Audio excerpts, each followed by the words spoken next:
Hi guys, it's Alana here and welcome back to my channel. I know it's been a while, but I'm just getting myself together with all this storage, all this consistency, But I'm back, and today I just wanted to give insight on what I think the must-knows are for going into your spiritual journey.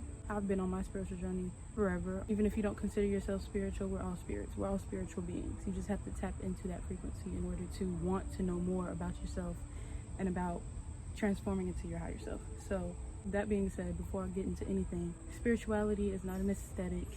It's not a trend. It's literally a way of life. It's a mindset. It's way deeper than what people make it out to be or what you might see on social media. So it's what you tap into. It's a frequency that you have to be on.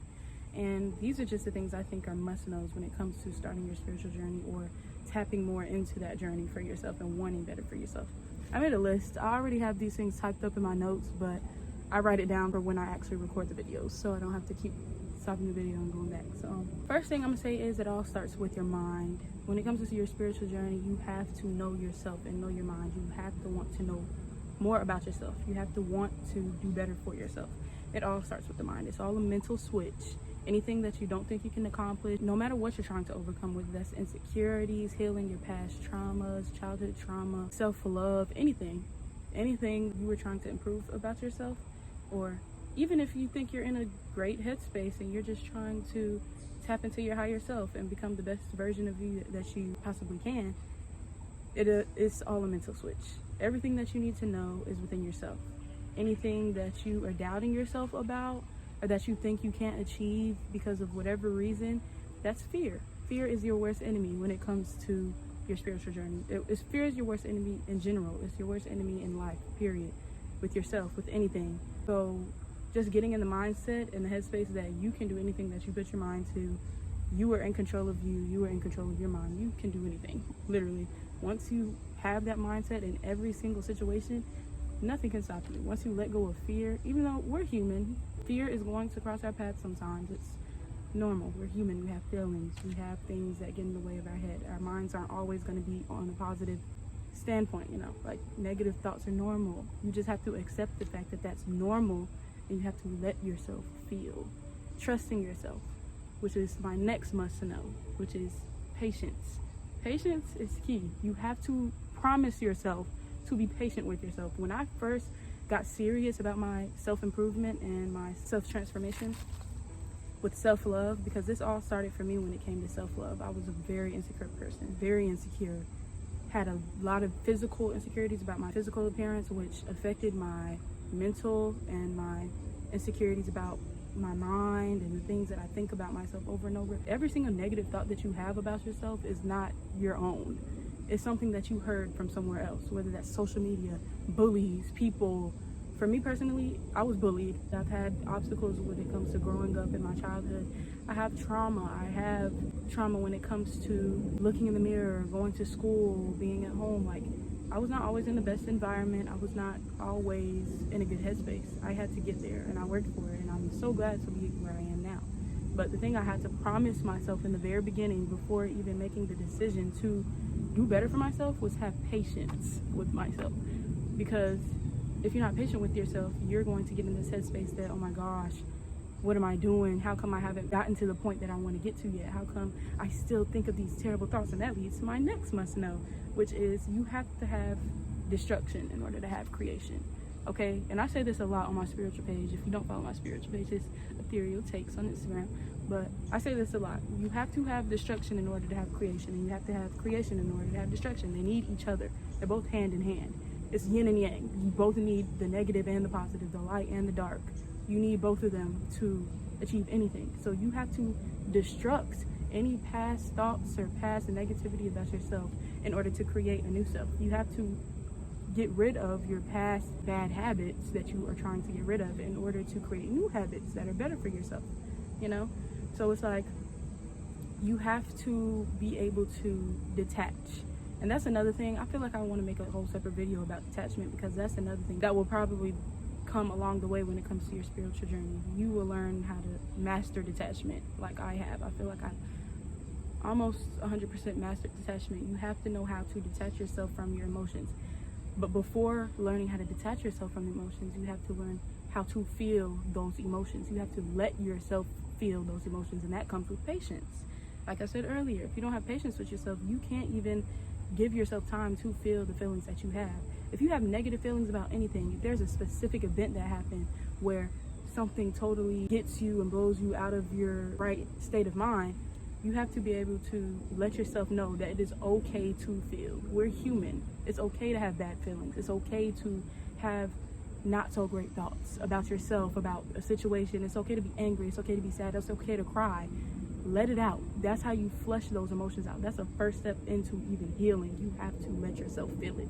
You have to accept the fact that it happened. Detachment is accepting those feelings after you feel them and let yourself feel it, so you can detach from it, take yourself away from the actual situation so you can deal with those emotions. The feeling itself is important, but you can't dwell on the negative feeling, because that negative feeling is what's going to cloud your whole judgment, cloud your whole mind into making all these bad decisions, staying in a bad mental state, which is not what we want. If you are focused on being in a good mental state, you have to let yourself feel, then detach from that, so you are able to dwell on how you are going to react to whatever it was that caused you this bad thought or these bad feelings, you know? So it's about mastering detachment. It's about knowing that everything happens for a reason. And sometimes I don't like to say that, because that's like a very broad statement to say, like, everything happens for a reason, whether that's like, you know. So what I take out of that is you can have lessons from literally everything. Learn a lesson from everything. Everything bad that has ever happened to you, any bad person that you've ever encountered, there's a lesson out of everything. And that's how I look at everything. Like, if it's something bad, it's like, okay, that's how I keep my head in a positive state. I say, there's a lesson out of everything. What can I learn from this? What can I gain from this? Because again, you can only control you and yourself and what you do in a situation and how you react and move forward. So choosing to let a certain person or situation take over you is letting that person or that situation be in control of your mind. You're letting them have the power. You are in control of you. You are only in control of you. You cannot be in control of anybody else but you. As much as you might want to be in control of everything else, reality is you cannot. We're human. We can't help that some things happen. But we can only control ourselves and how we move on from it. So with that being said, just look at things as everything has a lesson. What can I gain from it? What can I take from this bad experience to benefit myself in order to elevate from the situation? Because once that happens, once a bad thing happens for you, you can detach from that. And once you detach from it, you're able to say, oh, that no longer serves me. My energy is way higher than that. I'm on a way higher frequency than whatever that was, and that no longer serves me. It's not in your life anymore. And guess what? The person or whatever the event was that happened that made you get in this bad headspace is gone. You're the one in power now. You're in control now. You can move on now. You can heal now, because you decided. Exactly. You have to choose to put you first. You have to understand and accept that the universe is working in your favor. We are all the universe experiencing itself. We are the universe. The universe is within us. We are a part of the universe. It's working in our favor. What you put out is what you get back. So if you're dwelling on negative thoughts, negative mindsets, negative things, you're going to stay in that mindset regardless. Like, I know that it's not, like I said earlier, it's normal to have those feelings, but as long as you're in the mindset of you want to do better for yourself and you want to stay in a good headspace, that's all that matters. That is all that matters, and that's all you need to worry about. That goes into my next point, which is falling in love with the process of your spiritual journey, your self-love journey, whatever you want to call it. You have to fall in love with the process. If you do not fall in love with the process, then you're going to be dwelling on the fact that you're not at the destination you want to be at. You're going to be like, oh my God, why haven't I stopped having these bad thoughts? How come I can't stop thinking about this? How come I can't do this? How come I can't do this? Why am I not doing this? The words can't, the words not, the words no. Why am I not? Why are you questioning yourself if you promise yourself patience? Why are you questioning yourself and doubting yourself when you promise yourself hope and growth? If you're putting your energy and focusing your energy into all of this negative and what you lack, you're going to stay in the mindset of lack. Your subconscious mind only knows itself.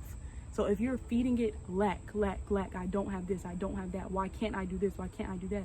You're going to stay in that mindset. You're going to stay in that state of mind forever, as long as you stay and keep feeding your subconscious mind that. You have to, instead of saying things like, why can't I do this, focus on falling in love with the process.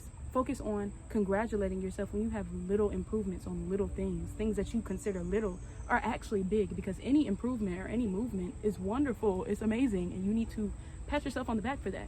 You have to appreciate yourself. You have to be your biggest fan, be your biggest supporter. You have to let go of what everybody else thinks of you, everybody else's opinions on you.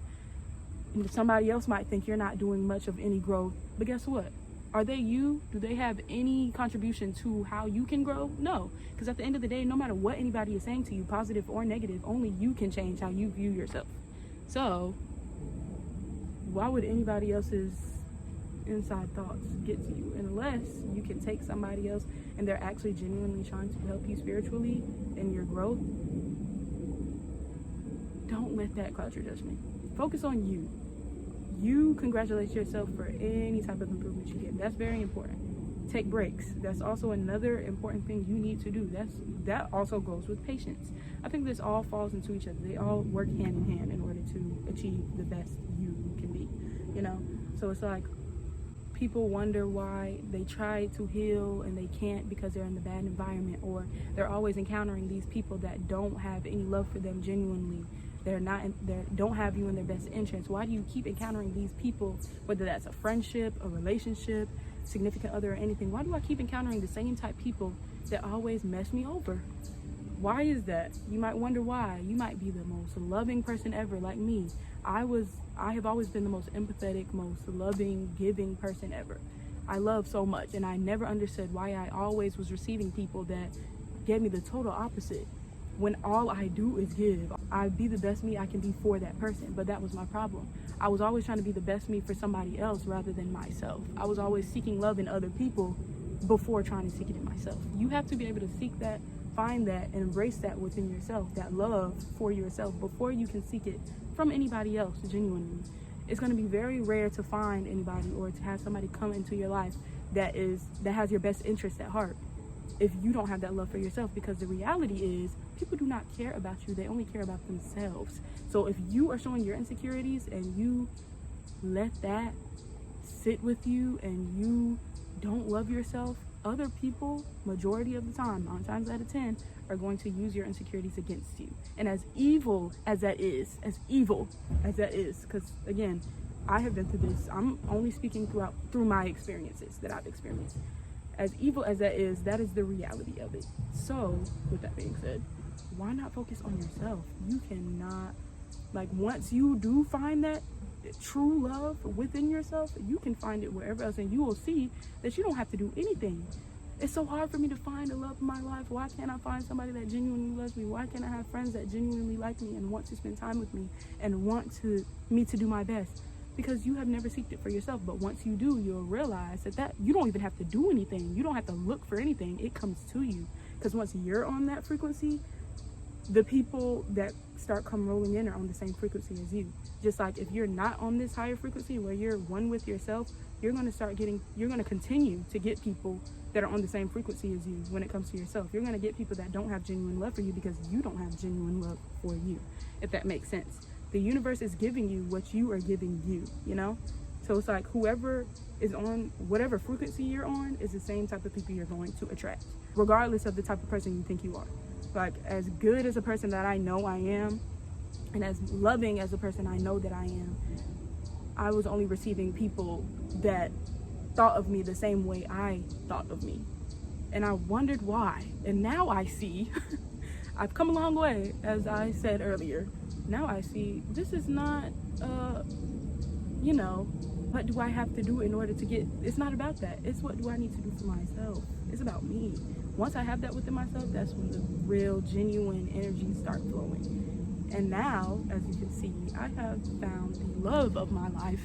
I found people, and I only attract, sorry, my coat dropped. I only attract people that have my best interest at heart because I have my best interest at heart. Nobody can mess me over anymore because I do not mess myself over. I'm in the right mindset with myself, and I love myself enough to love somebody else and to receive that same love back. Get what I'm saying? It all works hand in hand. It's very logical. It's all a logical mental thing. Now, when it comes to trauma or experiences that you've experienced when you were little or things that you never could help, childhood trauma, well, for instance, sorry, there's bugs everywhere. I'm getting eaten up. Sorry. When it comes to those things and healing from those things in particular, again, that comes to there's a lesson in everything. If it weren't for those experiences, you would not be the person you are today. If it weren't for these terrible experiences that you've had, you would not be able to have the opportunity to learn from them. You would be getting older and older and not knowing how to deal with situations like this, or people like the people you've experienced that have caused you the trauma. If you didn't go through that at a young age or whatever age you are now, you wouldn't be able to deal with it later on. And it's like you're wasting your time here on earth because you weren't able to have the opportunity to grow from something that hurt you so bad. So as much trauma as I've been through, as much pain and heartache that I have been through, instead of dwelling on this, when I started my spiritual journey and I started to actually invest in myself, I decided I'm going to look at my trauma and my bad things as things I can elevate from. Like I said earlier, you have to learn the lesson in it so you can benefit yourself, instead of letting the person that caused you that trauma have the power and control you, because they're not in control of you, you are in control of you. So I feel like you should look at your trauma as your biggest lessons in life so you can move on from it. You have to accept that that experience happened and that energy no longer serves you. And when it comes to, you have to forgive. Forgiveness is a big part of your spiritual journey. And I know a lot of people are stubborn with this, because I was once that person. I was stubborn with forgiveness, because it's like, if somebody has caused me that much pain, why should I be forgiving? Why should I be the one forgiving, I shouldn't have to be the one that goes to forgive somebody first. But the thing about forgiveness is, don't think about the other person. It's for you, so you can move on and so you can heal. You have to be able to accept that has happened so you can move on and heal. Forgiveness isn't necessarily physically going to this person and saying, I forgive you, or waiting on an apology for somebody, because realistically, people aren't always going to come to you with an apology. People aren't always sorry for the things that they do to you to hurt you. So for you to move on, instead of being trapped in this big hole that could lead to depression, anxiety, and all these other things, you have to be able to forgive the situation. You don't have to forgive the person necessarily, but forgive and accept the situation. It happened. You can't change the fact that it has already happened. It no longer exists anymore because it's not one with you. You are on a higher frequency, so you have the chance to move on from it. That's how I view forgiveness. I'm also going to do another video on that, because I feel like forgiveness is a really big part of it, and it's a very deep thing that you have to understand in order to let yourself heal. And yeah, so I'm going to do a separate video on forgiveness. But that basically concludes everything that I have to say about spiritual journeys and things that you must know about your spiritual journey, things that I think you must know for it, or to prepare yourself to do this. All in all, you have to want better for yourself. You have to make the decision that you want better for yourself. As long as you want better for yourself and you're working towards that, regardless of how big or little you think your improvement is, congratulate yourself and celebrate those successes, because that's important. It's important for you to take breaks. It's important for you to let yourself feel and be human. It's important for you to accept you for all of you and love all of you for you, so other people can do that for you. All of that, all the other people, that comes later. You have to focus on you and want what's best for you in order to even embrace yourself and go on this spiritual journey and have an effective outcome, the outcome that you want. In order to elevate, you have to be able to make these decisions for yourself, and you just have to know that all of it is a mental switch. It all starts in here, in your mind, in your subconscious mind. It all starts here. Feed yourself subconscious messages, whether that's listening to podcasts that's very uplifting and spiritual, whether that's meditating by trees. I'm going to do many videos on spirituality, okay? Whether that's affirmations, manifestation, meditation practices, my specific meditation practices, what actual spirituality is, why did I even get into spirituality? All of those things are going to come later on my channel. But today I just wanted to talk about the must-knows about going on your spiritual journey. You're going to have times where you think it's so hard, but you have to know that in the end, you're going to get what you want, and you're going to be exactly who you want to be in the end. Once you keep that in your head, no negative thought can ever swallow you whole, because you are in control of you, right? Exactly. Me talking to this, I'm a teacher. I'm also a student. I'm still a student. I'm learning from everyone. I'm learning from the people that hurt me the most. I'm learning from the people that give me love the most, I'm learning from every single thing in life, and that's why I love my life. That's why I love love. I love to love. I love to live because life is a lesson and I get to learn. I get to teach. I get to be a student. I get to be a teacher. I get to share my experiences with other people that might be in the same boat as me.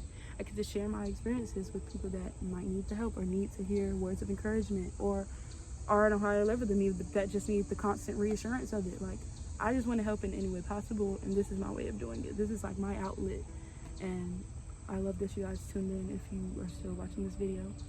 I don't want to make these videos long because I know some people have short attention spans, but I'm gonna get what I have to say out regardless, which is why I've been organizing my thoughts like I have been in my notebook and in my notes, because I just have so much love to give, and I want you guys to be on the same frequency of love as I am.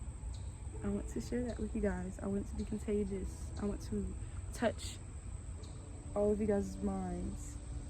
But thank you for being here and sitting here and letting me share a piece of my mind. I love you. I will see you next time on my channel. Thank you for tuning in. Lots of peace, lots of love.